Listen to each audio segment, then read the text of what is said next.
Welcome back, everyone, to the Monmouth Moms podcast. We are here on this absolutely miserable day in Red Bank. Miserable. On the way here, I was talking to actually everyone knows her, my girl Cece Donadio, and she said the forecast for May looks dismal. So through the 22nd, and also why I keep seeing this meme for, I think it was Scary Mommy, and it's why do moms get Mother's Day when it's May and it's usually shitty weather, and we it's never a good timing, and May is insane with all the school activities and everything, and then June, Father's Day, they all go golfing and it's beautiful, and it's gorgeous outside. I know, of course. I'm not understanding. They get a this whole concept. barbecue. They get a whole barbecue. So really, but I don't think even this weekend looks like crap. So yeah. Anyway, I'm really looking forward to this summer. I have 2 events behind me where I'll talk a little bit about. I'm going to actually do a separate podcast about the summit and kind of recap, but really excited to have our guest here today, Emma Arreaga. Emanuela, yes, Arreaga. Cosmesi, LLC. Yes. Thank you so much for joining. Thank you for having me. If you attended the summit this year, you would have met and heard from Emma on our panel. We delved into all kinds of fun stuff that day, but I'm excited to have you back. I'm excited to be here. Emma was such a huge piece of the summit. You really helped me. I really wanted it to be a success. It was my child. I feel it was our love child. Yes. We met, I guess Kayla had introduced us over the winter, and funny enough, you live down the block from me, which is so funny, and really talked me off the ledge a few times because I was always freaking out about making it perfect. So thank you. You're welcome. But tell everyone where you're from. So I'm originally from Marlboro, but now I live in Homedale. I live with my husband and our 3 babies. Oh, I didn't know you were from Marlboro. Yeah, from Marlboro. Originally, I graduated Marlboro High School. Originally I lived in Madawan. And then I went to St. Benedict's. So I was a Catholic schoolgirl. My daughter goes there. Yeah, and then we moved to everyone where my daughter goes to school. But yeah, she does go Scratch there. that part. And then, so then in 6th grade, we moved to we moved to Marlboro, and I went to public school, and then I graduated and went to Ramapo. That's it. The rest is history. You recently spoke there. We'll get into that. Yeah, I recently spoke at Ramapo. It was very nice. They invited me to come teach a consumer behavior class. So that was a good time. So what did you major in school? So I was marketing communications, but it was very different back then. So I graduated in 2010. And marketing back then, I'm not joking, was billboard advertising. Yeah. What is going to catch your eye on a highway? Mm-hmm. And I think that's great, and I think it's needed, and I think it still works, depending on the business that you're in. Mm-hmm. But it's really hard to put anything that I learned in college to today. Okay. Because just so many things changed. We didn't even have social media back then. Yeah. It's a whole beast now. Is there one class that sticks out to you from college that was impactful at all, or a teacher? Probably accounting mostly, only because that's where I really learned credit, debiting, how to handle my money and finances. If I could go back, honestly, I probably would have majored in finance. I still would have done the same thing that I'm doing now, but I think I would have just been smarter with how to invest my money, where to put my money. That's a whole different thing. People don't realize that getting money is great. How do you keep it? How do you sustain it? How do you make it grow? How do you make it work for you? Right. How do you get to the point where you're financially free, which you actually had someone do a thing about that, and I watched it, and I was how do you get to be financially free is when your investments can pay for and sustain for your lifestyle. If I would have known that when I was 18, I probably would have made different decisions, because I'm one to take risks like that. Mm-hmm. And I probably would have done Bitcoin. I probably would have done that if I would have known about it. Right. So it's just, college was weird, but obviously I enjoyed it. Do you have family members that are entrepreneurial? Are your parents entrepreneurs? Yeah. So my dad is an entrepreneur by trade. He worked in Manhattan in accounting. So he was in finance. So he's actually our CFO. So my dad does all of my books and does all of that stuff for me.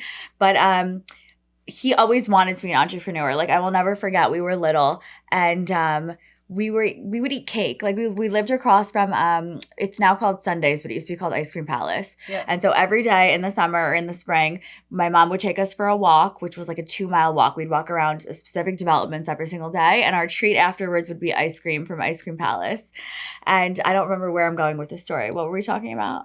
If you had entrepreneurial parents. Oh, right. So my dad had invented this thing. I was why am I talking about ice cream? My dad had invented this thing where you have a cake, and if you cut a piece out, he made this like plastic thing that kind of like swivels like this, like opens and closes, and you stick it in the cake and it keeps the cake moist. And that's because he would have cake, and my dad's from Italy, and they would like wrap it with saran wrap and leave it out. And the piece that was always cut was moist. Okay. It was crunchy, and it never kept moist. So I just remember all these stories, like my dad and always inventing stuff, and him always being like, do you think this is a good idea? Do you think we could sell this little cake freaking moist machine? And I was like, Dad, I don't know if that's a hit, but like he's always been an entrepreneur. And I think because he had a brain like that, and because I grew up seeing him always doing things that could change or impact other people's lives or make things easier, as simple as keeping a cake moist. Right. That kind of like triggered my brain of like, I want to do something like that. So ever since I was little, I said I'm going to own my own business. Oh, you have? Ever since I was little, I said I'm going to be a millionaire by the time I'm 30. I mean, I came up, I didn't know what the fuck I was going to do. Right. I never knew it was makeup. I didn't know what it was going to be. I just always said I will come up with something that will touch a lot of people's lives, and I will do a good job at it. Wow. And I've been saying that since I was like 9. That's incredible. Yeah. It's funny because when I asked about entrepreneurial parents, like I grew up, my mom was a nurse, my stepdad was a fireman, my dad is an engineer, and it was very like they were very big in education and obviously like great parents and stuff, but there was never. I had an uncle and an aunt who one is an entrepreneur, one is an OBGYN, and much more like they were like always like setting goals and stuff, but there wasn't a lot of like when I was growing up, a lot of talk like that. So you had like a different environment, like you're saying about like Bitcoin and stuff like that. You know what I mean? Like you just didn't know what you didn't know almost. Right. And it took me like later in life to kind of like realize that is something that like a path that I wanted to go down when like I didn't really like, I knew that I wanted to do big things, but I didn't know what it was exactly. You know what I mean? Because I guess when you're younger, you're just kind of like, what do I want to do? Yeah. I mean, that is the question on everyone's mind. What is it? So you always know what your end goal wants to be. What do I want? I want to be successful. I want to have like nice things, and I want to have a family, and I want to be able to not need for anything, but you never know like how I'm going to get there. So yeah, I think environment is a huge role. I think even on anyone in any business, in any path, like, I don't know, your parents pretty much have so much control over you. Totally. And they don't even realize it. Like to this day, I think I even said it on stage that I want to like literally tell my kids when you get into high school, what are you, 13, 14? Like by the time you graduate, I need a business plan, and I need to know what you plan on doing in college or what your career path is going to be, because my parents never told me that. Right. They never sat me down and said like, I never like actually used my functioning brain. I was just like, I know I need to go to college. My parents keep telling me I need to go to college, but I didn't realize like, why? Like, why do I need to go to college? There was no conversations ever about like, okay, like it was kind of like, what's your major? And like, I know so many people that like majored in philosophy or like all What these does like, that even what do mean? you do with that? What does that like, even mean? I told my philosophy? son when he was, he was not a great student. I've talked about this a lot on the podcast. We went through like all kinds of things with him, and and lo and behold, he turns around to me at 19 years old last year, and has a full-time job and gets his own place, and like really just like, is surprised me. Right. But I worried so much about him, but I used to just go into his room for 13, 14, 15, 16, every single weekend, probably 3 times a week.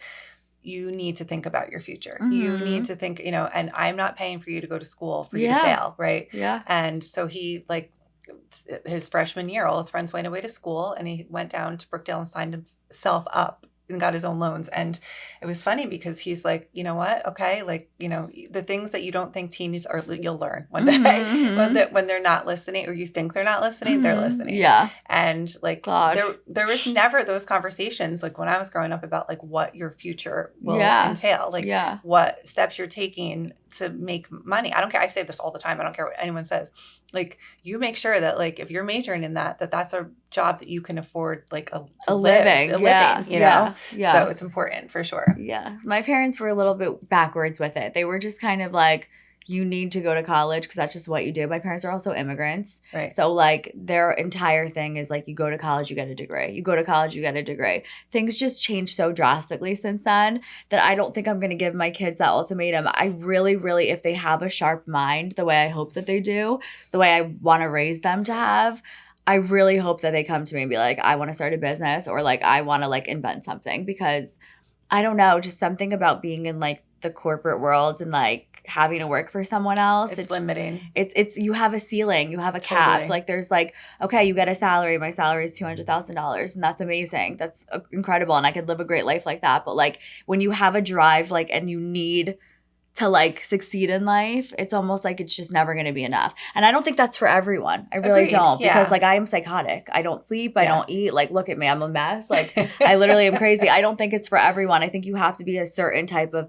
batshit crazy to start your own business and say, I'm 100% only relying on myself. And if this fails, I will not be able to feed my family. Right. You got to be some kind of like Totally. crazy to do that, right? Yeah. So I don't think it's for everyone, but I think I'm hoping my kids go in that direction. If not, I hope they're something really good, like a plastic surgeon. Awesome. Yeah, and like fix me, give me like my little tweaks for free. So you went to Ramapo, you majored in marketing, and what happened after that when you graduated? So when I graduated, so even before I went to Ramapo, I always wanted to do cosmetology. I thought I wanted to do hair, but I really, really loved makeup. Like makeup was my passion.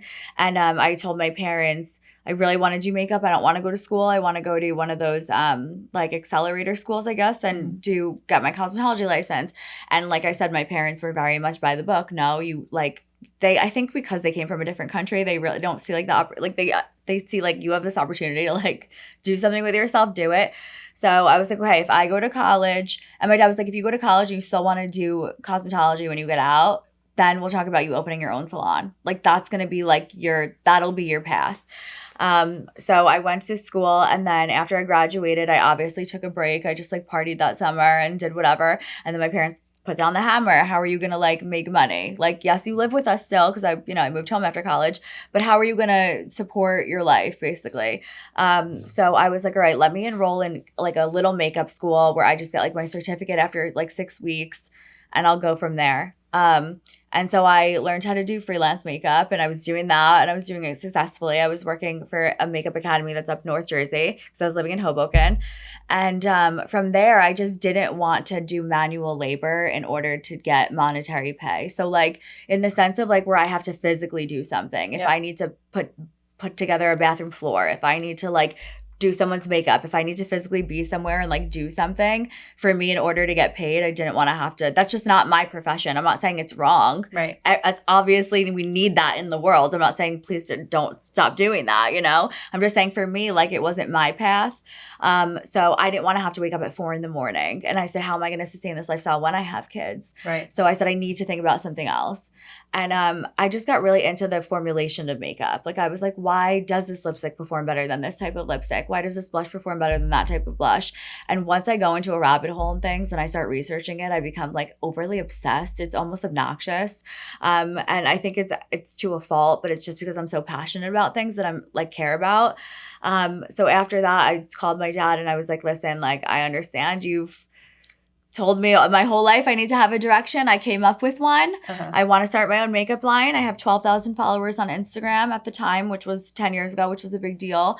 I said I want to make a makeup line and I really need a loan. If you don't loan it to me, I'm going to go to the bank and I'm going to get a loan anyway. Like I was so persistent in this. Right. And then I just did my research. I found a manufacturer that I trusted.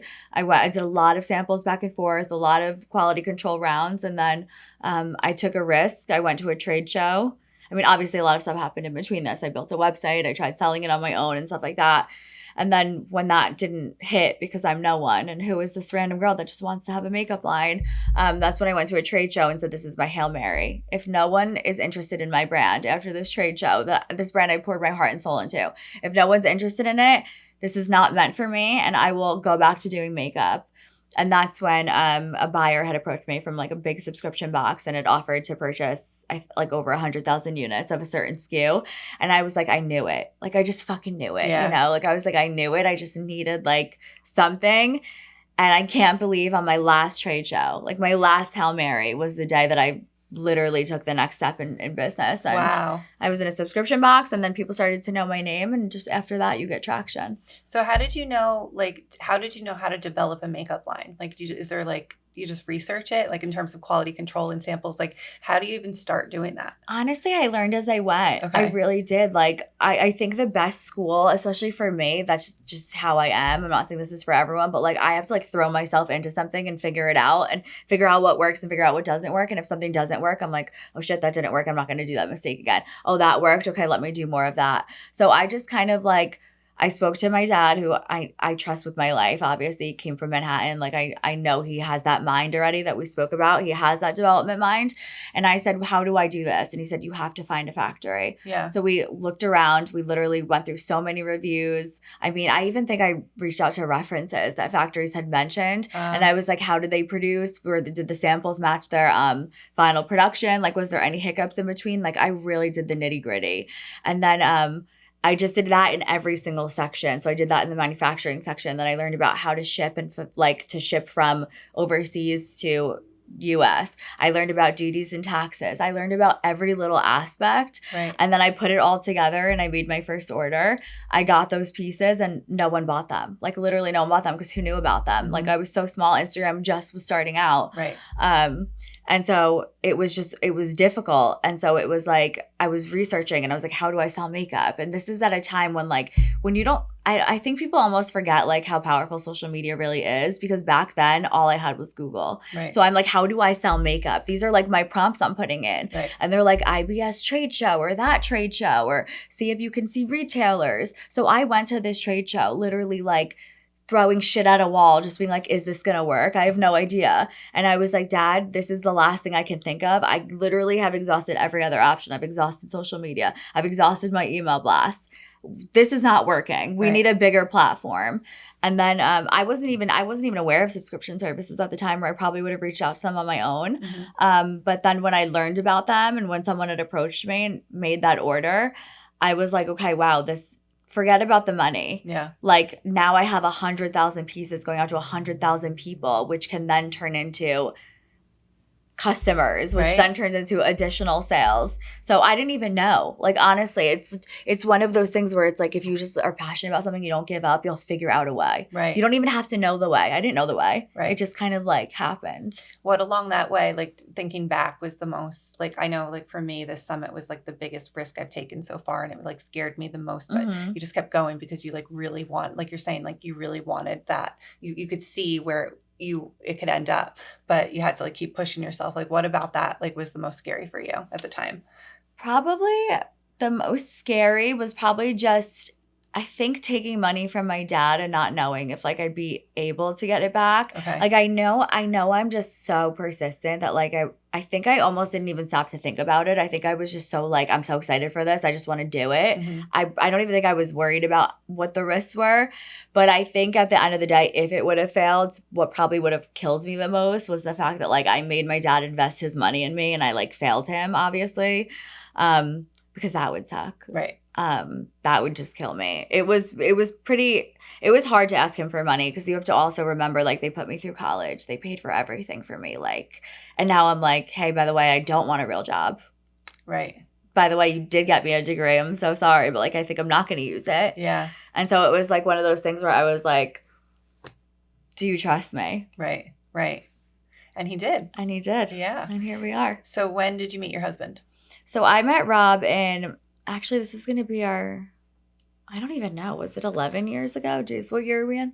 2024. So I think it was like 2012 or 2013 at DJ's. Oh, I was 23. Okay. Like 11 years ago, yeah.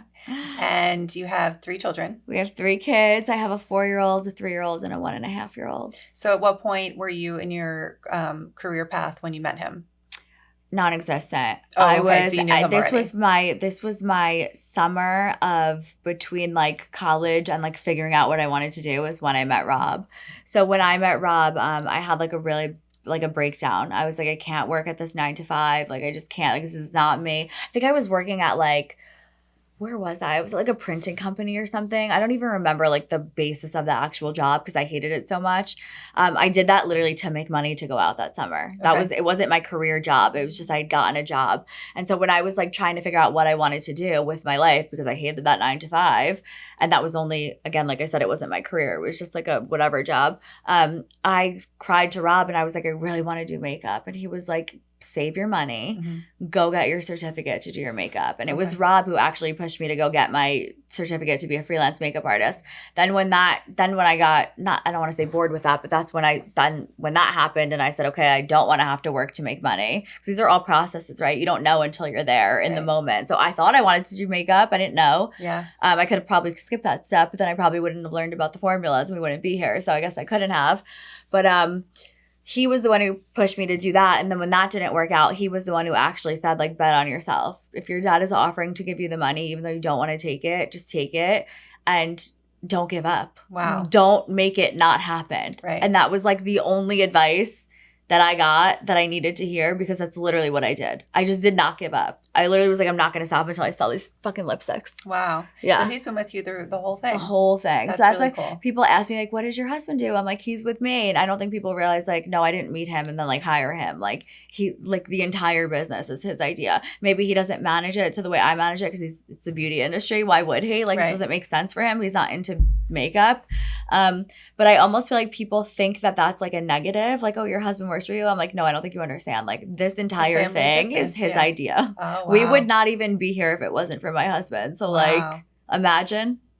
Like, I would have never, if my husband was scared or if my husband said, no, just get a 9-to-5, you have your degree, just go be a marketing director, I would have done that. I didn't know. I was 23. A lot of men are like that too, where they'll be like, I would have never freaking done anything. Right. I looked at Rob like the end all be all at that point. You're 23 years old. You're living with your boyfriend that you're, like, obsessed with. Right. Rob could have said to me, babe, come on, you never, like, that would be so hard for you. Like, that's not even worth it. Just go get a marketing job because the makeup didn't work out. And he didn't. He was like, go start a makeup brand. Wow. Do whatever you want to do. Right. And I was like, it's crazy. So tell me what happened. You're in the subscription boxes, and what happens after that? So it's in the subscription boxes, and the subscription boxes have, the whole point of them is that you literally find new makeup brands. So there's only so many times that they'll promote your certain brand because they can only promote you. Basically, they want to just keep getting more brands because the point of it is like a discovery box. So at one point I was hitting a ceiling, and I don't like to hit a ceiling because you know me. I'm like, why? The limit does not exist with me. So when someone tells me there's a ceiling, I'm like, why is there a ceiling? How do I get around that ceiling?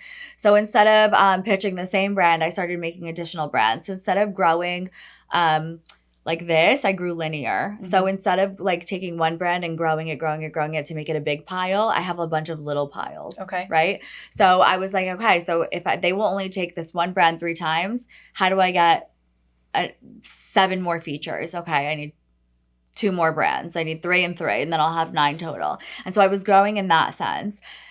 That you obviously can't keep up with because at one point you're like, I have so many brands, they're literally coming out of my ass. Like, what do? I have so many brands. And they were all different. They all targeted different things. So obviously, like, I enjoyed them because one was an everyday brand, one was a luxury brand, one had better ingredients, one had more rare ingredients. Like, I like that. They were all different brands, but it's just how many different brands can you make? And being one person, I was like, something has to change.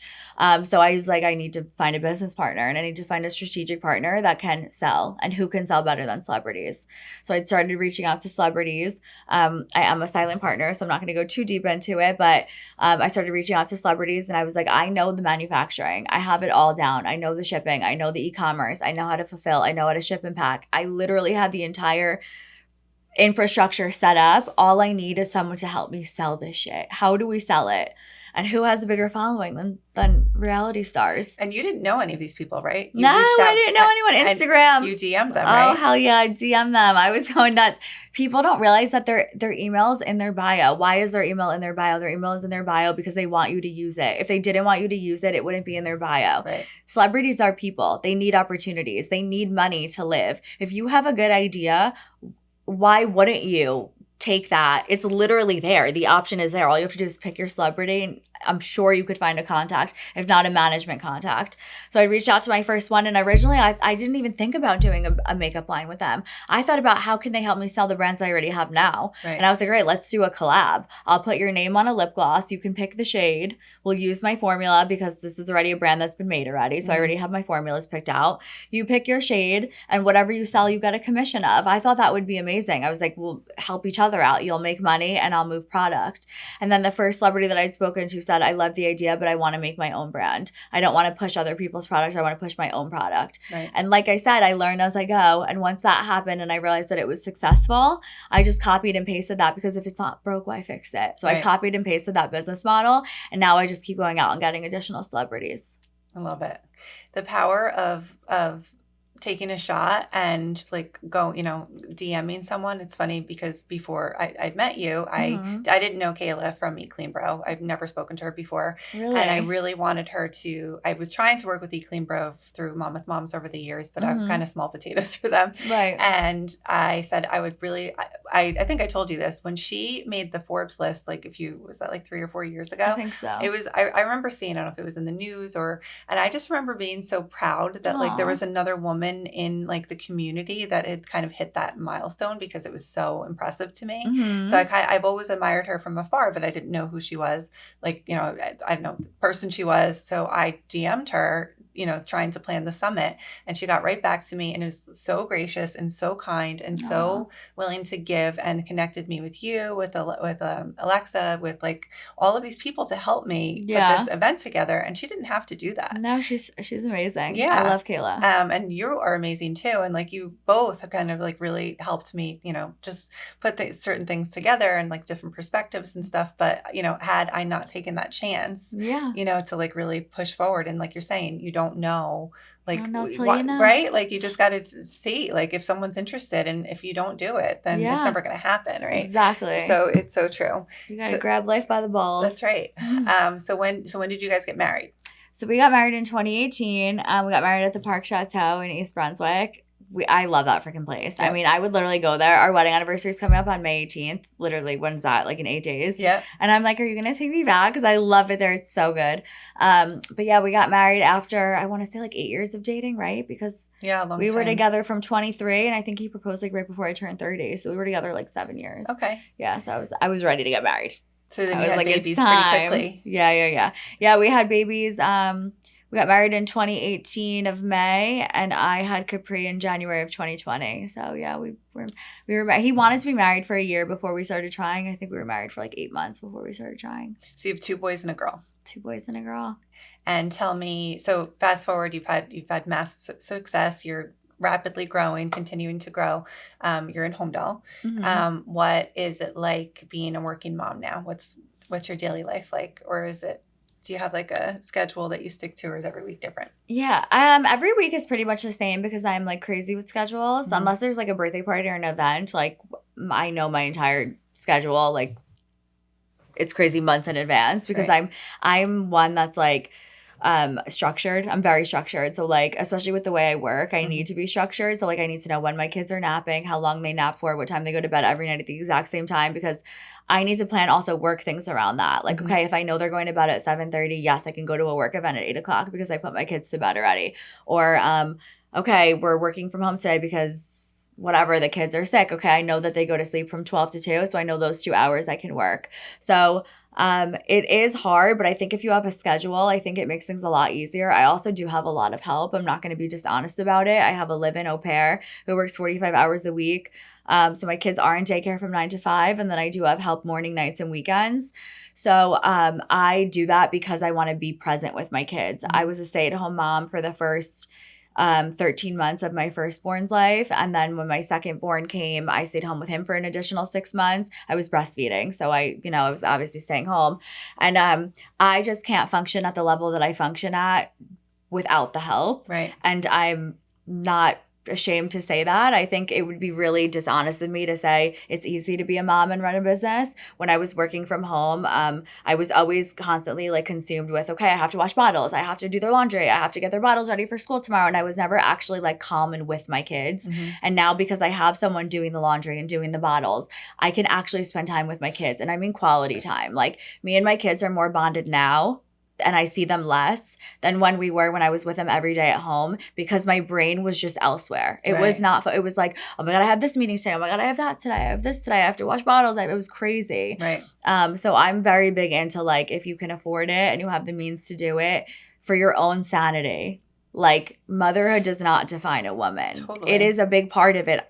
Absolutely. It's on my brain 24/7. But that's not who I am to my core. It's not, I'm still a person. I still have activities I like to do and like to have a good time. I think it'd be like inauthentic to be like, I love being a stay-at-home mom, because I don't at all. Yeah, and some people do, and that's okay. Yeah, of but course. Some people, like, there's no way in hell I could have ever been, ever. No, like, I tried. I really tried. Yeah, the first, like, when they're babies, like, I'm glad I got the time that I did, but it's not something that, like, I could do every single day. No. It's just being, like, and I think they are a saint. If you are a stay-at-home mom and you're listening to this, I applaud you. I think you are a saint, and I think you are a better woman than I am, because people do not give them enough credit. It is a lot. It is a lot. And on top of it, managing a business and trying to be successful, like, how does anyone expect any human to do that? Even men. Like, men that are, you know, the breadwinners and then have to come home and are single fathers or whatever the case is. It's like, it's hard on anyone. It's so crazy to expect that out of one person. Yeah. You're telling me I have to wake up at 6, get my kids ready for school, then work an entire day,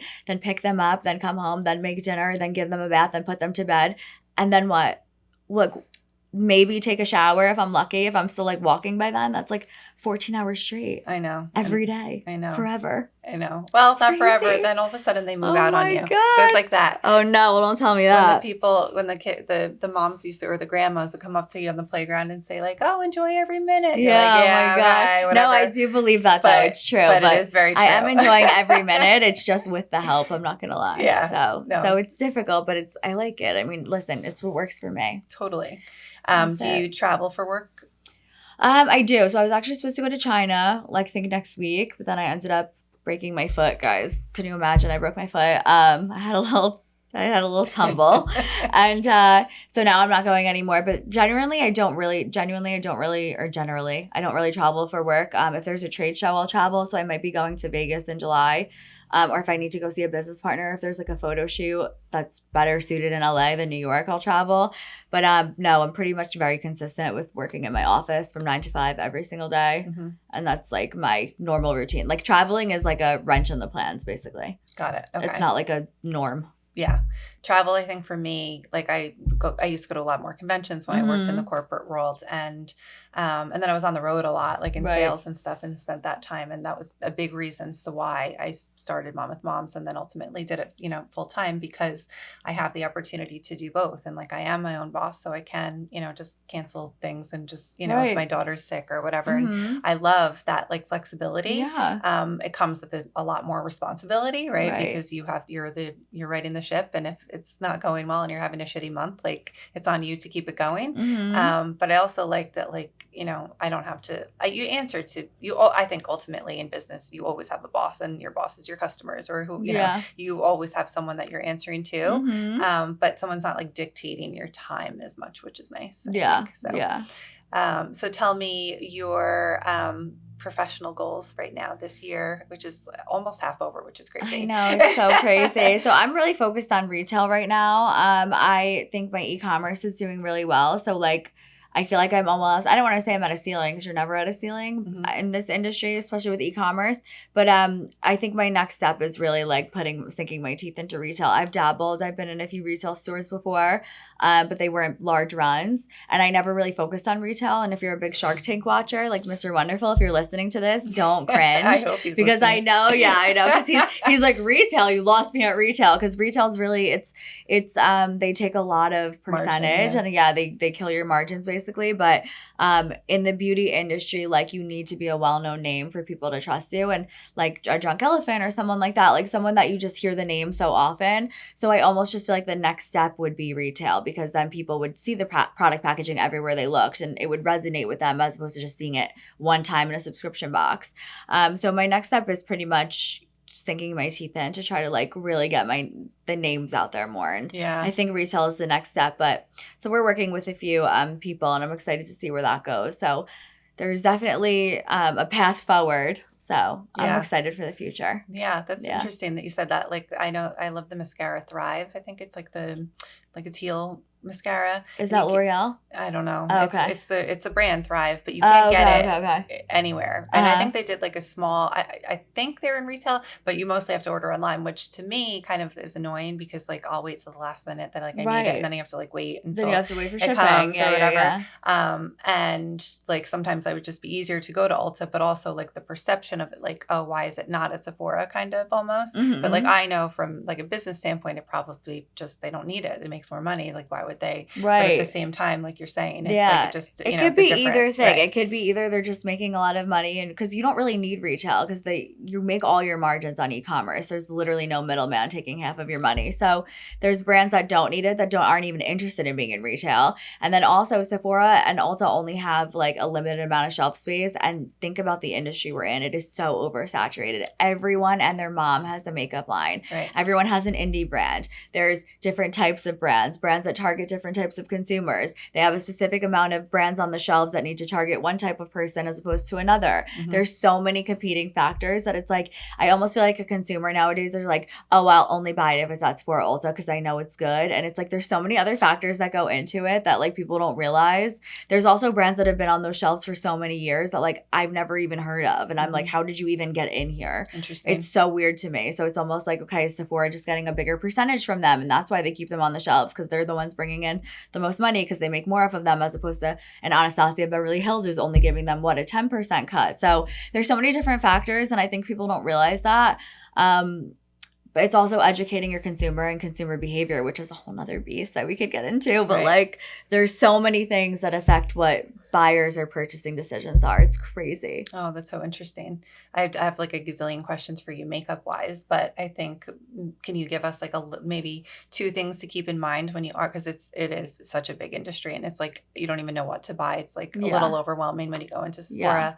And I come from the wine industry where it's very similar. It's not smoke and mirrors, so to speak. It's a bit more corrupt. Mm-hmm. And it's very, when you see like giant end caps when you go into a store, like there's a reason why. Of course. Come on. What do you think? The store wants to make money. But it's all business. But most people think it's because it's better. It's of a better course, wine, right? Of course. And it's just consumers. Yeah. And a lot of the wines that are made here in America are all like awful. They're bad for you. It's not like it's not as regulated an industry as you would think. Mm-hmm. That's why like if you have a Chardonnay from wherever, from Napa or Sonoma, you feel like shit the next day rather than like drinking one from France or Italy or whatever. So there's much more sustainable means, and they've been making wine for a lot longer than us and stuff. So there's a lot more that goes into it, but 90% of the time it's mostly marketing. And of course. And it's very of course. Come on. Like Santa Margherita Pinot Grigio, like that's like I think it cost them, like the last time I heard it was like $1.50 or something. It's all marketing. Yeah. And then the min, there's like a min that you have to register for the state of what you can sell it for.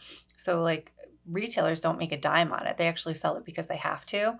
And then they'll put something next to it. If you like this, try this, where they're making a much higher margin on. Mm-hmm. But a lot of this stuff, like you said, is just like, there's a lot that goes into it because it is a business. Much. Of course it's a business. So, but that's interesting. But what would, I've asked you before, like what you said, a lot of makeups are the same, like the same, manufactured from the same places and stuff. Yeah, of course. And it's a lot of it like is marketing, but there's also probably better makeups than not. So. Yeah. I mean, listen, formulas have to be good, but like, so you would ask me a question. What are the two things that you would look out for? Yeah. The two things I would just say to always keep in mind is this is a business. Mm-hmm. So like if you have a brown eyebrow pen, it most likely can be used as an eyeliner or a lip liner. Like we're just making things up at this point, or the beauty industry is at this point. Like a primer that does this and a primer that does that. It's all relatively the same. It's just how you're marketing the product. Right. Do you want this primer to be good for sensitive skin? Okay, market it for sensitive skin, but that doesn't mean that it's not good for other things. So it's like, keep in mind that it's a business.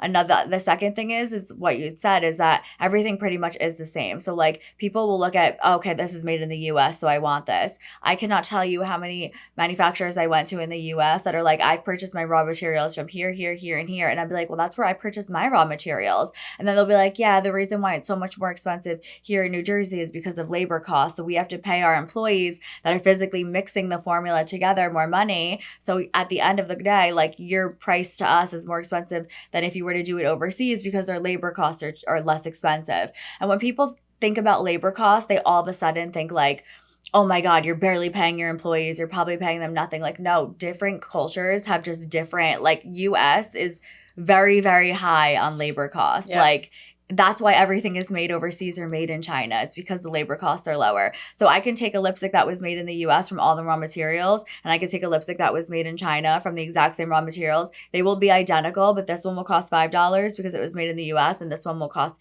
$2 because it was made overseas. And consumers will grab the $5 one and pay more because it's made in the US and it must be better, when I'm telling you it's the exact same thing. Yeah. So it's just educating consumers and being like, you don't need a Tom Ford $65 lipstick because it only costed $2 to make, but it's marketing. The same thing with Calvin Klein. Cotton is cotton. Right. A t-shirt is a t-shirt at the end of the day. The seam is in the exact same spot. If I get the cotton that Calvin Klein uses and I sew it together, it on your body is the exact same thing. But what are you going to buy when you're in a store? You're going to grab Calvin Klein because you know the name. So literally it's just telling consumers, like, test products. It doesn't matter if they're cheap or they're inexpensive. Like, look at the formulas. Look at them. Just literally look at the formulas. Oh, that's interesting. Look at them. If they don't have anything bad in them, they're probably a good product. And is it like I have very breakout prone skin more recently, and I can't figure out why. I think it's like a hormonal thing. But like, if something does make you break out, like, is that like a telltale sign, or is that like just your skin type? It can be, but it could also be your skin type. And there's so many other factors. Like, did you have any moisturizer on it before that maybe counteracted the product that you put on right after? Like, you'd have to really like break down everything you put on your face. The only way to really test it would be to be obviously barefaced and not do anything and then put it on. It could be the scent. People are so sensitive to the scents, and that's why a lot of people don't put scents in. But the problem is that makeup needs preservatives, and makeup needs preservatives because if it's natural, it'll go bad, like strawberries. It'll go bad in a few days. Makeup's not going to last without preservatives. It's not saying that they're bad for you, but those cause a scent. And so after that, you want to put like a fruity scent on top. And any of those things, there's so many things in a formula that could make you break out. It doesn't mean it's a bad thing. It could just be like that certain scent doesn't agree with you. It doesn't mean the formula is bad. I wouldn't say like trash that company. Right. I would just say it doesn't agree with your skin. And think about how many variables there are. You're looking at one company and saying, I hope that you're good for 50,000 different skin tones, types, reactions, like allergies, and just hoping. There's going to be brands and products aren't going to work for you, and that's okay. But like, consumers just go and trash the brand. Your product is trash. It made me broke out. And it's like, ma'am, I've never heard that before. That sounds like a personal problem. Like, here's your money back and let's move on. Right. So it's basically just, I'm trying to like go around and educate consumers on like just all of this stuff, because I feel like there's so many people out there that just like make, like you said with wine, I would have never known. Right. I would have never known that like they had to put that there. Wow. So you can't say which, because I tell our followers and our listeners to where to find you. Okay, you guys can go to my first brand that I ever made, which is the one that I got discovered by. So it's Dirty Little Secret Cosmetics. Okay. .com. And that's like my baby brand. That's the one that made all this happen for me. That's the one I always go back to when anyone asks me. So that's like my anchor brand. Okay. Yeah. So I'll put that in the notes there. What brands do you like that you don't represent?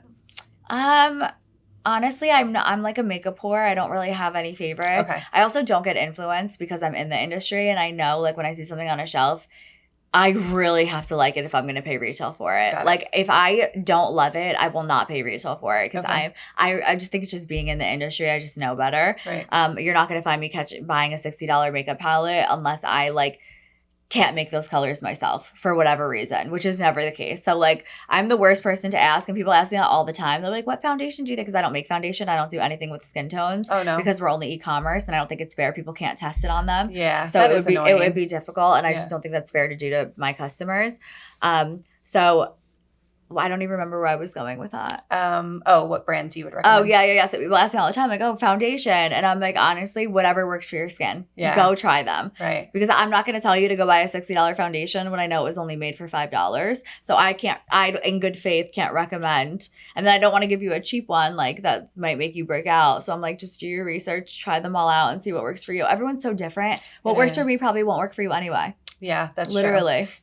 Buying makeup I find it frustrating. I don't wear a lot. I'm very much like a natural. Like I don't like a lot, but Yeah. I've learned more recently and just like testing different things.